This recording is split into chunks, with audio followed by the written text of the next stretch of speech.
donc à la question concernant le poste du Premier ministre bon mën nañ ci def débat ba mais donc bon defoon na il avait ses raisons dindi na donc dindi woon na il avait ses raisons moo ngi bëgg a defaat donc am na ay raisons donc mais est-ce que état noonu la war a doxee. même par rapport à la constitution. Même état est-ce que noonu la war état noonu la war a def tey jii bu fekkee ne yow da nga xool parce que am nga une majorité presque absolue donc ba lu la neex nga décider donc ba mooy tax que yow boo amee envie par rapport comme ni mu ko waxee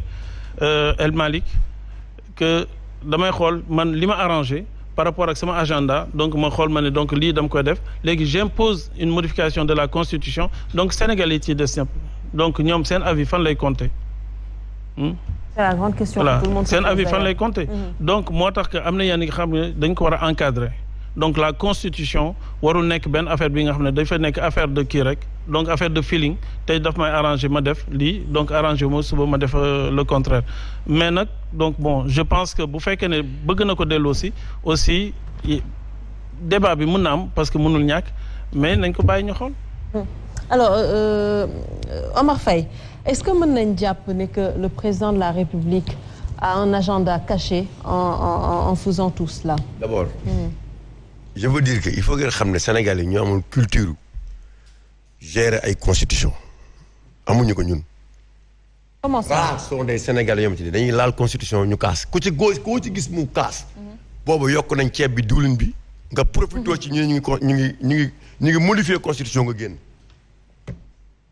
mais amuñu culture boobu bu ñuy wax ay constitution fii 1000 c'est-à-dire benn Sénégalais sur 200. ñooy toog di la wax ay constitution mais Sénégalais yi duñ ko wax sax amuñu culture boobu. faut pas ñu jël débat bi ne constitution mais modification intéressé wu leen sax leneen la ñuy intéressé et c'est ça le malheur parce que c'est notre Coran malheureusement c'est notre Coran. Mais loolu en termes de constitution mais loolu gars yi duñ ko xool. mais foofu tamit qu'est-ce qu'il faut faire tey jii pour yee Sénégalais il faut que Sénégalais yi yokk seen culture seen citoyenneté pour ñu xam loolu on peut pas tout le temps aussi nos professeurs ou d'autres toog di sensibiliser les Sénégalais que constitution kenn du ko laal lii constitution mais war nañu toll foo xamante ni war nañu xam dëgg-dëgg ñu toll ci beneen débat mais bu ñu tolloo tey ci débat wu ñu ngi modifier suñu constitution il faut ñu jóg kërti petit la mais kooku aussi war nañ dépasser foofu nag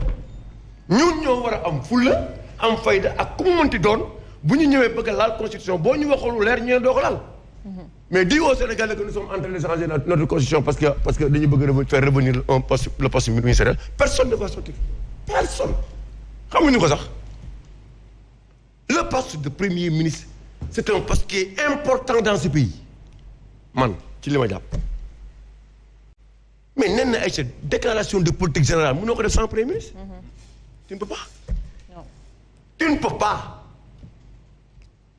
tey booy wax fii ne da boo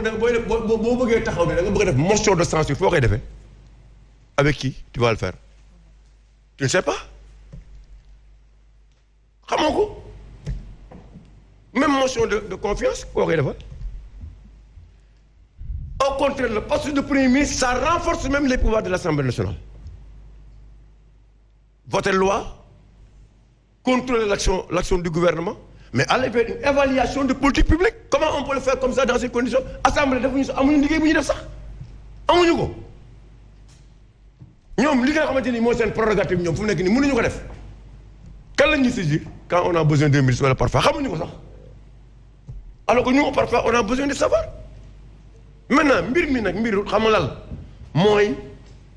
ban pouvoir lay am yan mooy si ay prérogatives am lan mooy ay attributions am pour ak premier ministre c'est là où le problème c'est là où ça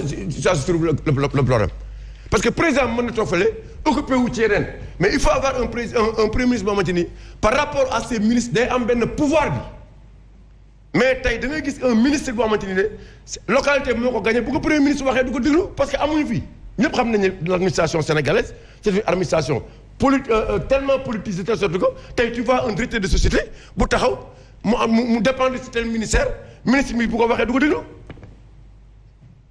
donc danaan ko yow bu dee yow gagné woo man maa gagné alors que c'est pas ça gestion état ak administration c'est autre chose et foofu la situation problème mu réew mi nekk échec bi dafa am nettatu la ñu jaay nañu yi Sénégal yëpp dama bëgg à partir d'aujourd'hui dee leen lekk nettatu bii moo baax yóbbu ko assemblée ñëpp wax ak nettatu bi jaay ko ba Sénégal yi di ko jënd mais léegi Sénégalais yi nan la nettatu boobu di ñëwaatee assemblée ba député di si wax man loolu mooy son problème comment ils vont convaincre les Sénégalais parce que ñoom ñoo ñëw ñu indi ko assemblée wax député yooyu même député yi ko waxoon léegi nañ ñoom dañuy yóbbaatal affaire bi ñu xool maintenant quelle sera leur version par rapport maintenant ak le fait le retour du poste du premier ministre loolu mooy problème bi. parce que tu penses qu'ils seront mal à l'aise. mais ils seront mal à l'aise bien sûr mënoo supprimer avec cette même législature assemblée nationale ñu ñëw taxaw ñëw ku nekk joxe sa position wax convoqué jéem a convoqué Sénégalais yi voté ko nga bëgg a ñëwaat ne da ngay indiwaat poste premier ministre boo ko indiwaatee sax ba alors il fallait pas le faire. Serigne Saliou Sow n'a jamais dit que il faut faire revenir le poste de premier ministre il ne l'a jamais dit ñun ñoo ko wax il n'a jamais prononcé sur l'histoire du premier ministre ñun ñoo taxaw fii ne poste premier ministre dafa baax ci réew mi. Kan ne l'a jamais dit. Serigne Saliou il ne l'a jamais dit au contraire il parlait d'autre chose chaque fois que je parlais du premier ministre leneen lay wax man nag poste premier ministre dafa baax ci réew mi il faut mu ñëwaat te tôt ou tard je l'avais dit ici à Ndoumbélane et à chaque fois qu'on dit quelque chose sur Ndoumbélane dañ koy def. parce que ñun newuñu ci logique de vraiment d'opposition nihilisme boo xamante ni ne dëgg yow li ngay wax parfois da ngay xam ne lii c'est irréalisable mais li xel nangu. dañ ko war di wax réew mi ku ko mënti yor ci ni muy doxee ak ñun ni ñuy doxalee suñu réew ak ni ñuy gérer il faut nga am poste premier ministre sinon doo gérer li am solo mooy nga am ay ministre yu néew baax mu doon un coordinateur ñu liggéey réew mi taxaw foofu la affaire bi nekk mais quant à premier ministre mënoo ko gérer yow c'est-à-dire mënoo nekk président de la République Sénégal gii amoo premier ministre da ngay solal sa bopp doo liggéey wala li nga bëgg a dëgg doo ko am te waxoon nañ ko dama bëgg a di gaaw parce que procédure d'urgence procédure administrative bi dafa long il faut ma jéem a seet nu may gàttale waaw yaa ngi ne nooy gàttale si réew mi ana gàttal bi tey président la ak ay ministres am qu'est-ce qui s'est passé il y a des problèmes mais quand tu as un bon premier ministre qui coordonne nga bàyyi ko aussi mu liggéey mais pas nit ñi taxaw fële naan kii sa poste la bëgg jël wala kii mooy dafay am kër parce que parfois gars yi ñooy jël débat bi yóbbu ko à un autre niveau qu'il soit Amadou Ba qu'il soit quelqu'un d'autre ça ne nous intéresse pas ce qui nous intéresse mooy le poste de premier ministre bu ñu ko tegee lii nga xamante ni moom lañ bëgg est-ce que dinañ ko am Macky dans sa stratégie li muy def moom mënoo fexe ba du ko def opposition li muy def da nga war a def peuple sénégalais mooy jugé c'est le peuple qui juge est-ce que lii c'est opportun pour nous ou c'est pas opportun pour nous kii respecté nañu wala respecté wuñu kooku c'est le peuple sénégalais mais mën ngeen tere tey tu penses que nen ñun mën nañ tere Macky Sall mu bañ a créer ay stratégie yoo xamante ni dina mën a consolider son pouvoir mënu ko waaye mën na bu ñu xoolee ne li muy def nii c'est de la politisation il revient maintenant au peuple de dire non à ça